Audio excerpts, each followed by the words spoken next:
And then you might ask me, okay, but I don't understand Arabic, so it's obviously going to be monotonous. Well, you have to seek knowledge in that regard. And we live in such a modern era. We have no excuses whatsoever. We're going to be definitely be held questionable in the court of Allah subhanahu wa ta'ala if we don't use all the tools that we have at our disposal to seek knowledge.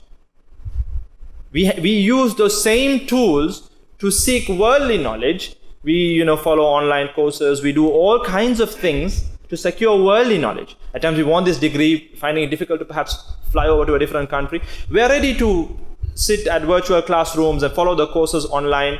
And say, for example, okay, if it's not a fully fledged course, you just want to know something about Photoshop or something about web designing and you want to learn it by yourself, there are enough and more YouTube videos. Yes or no? And what do? You go sit on that and you follow the instructions, gradually becoming a master in that particular element. So why can't you do the same thing in the Quran, in regard to the Quran? Say, for example, if you search Tafsir of Surah Al-Fatiha, you're going to get a plethora of videos discussing the Tafsir of Surah Al-Fatiha. I'm not endorsing every single video that's on YouTube. It's upon you to choose the scholar that you trust and listen to the content at the end of the day. But there is enough and more content. And there are scholars who stick to the Quran and the Sunnah who are contributing to the Islamic video library on a daily basis. It is upon us to derive benefit from that content. We are going to be held accountable.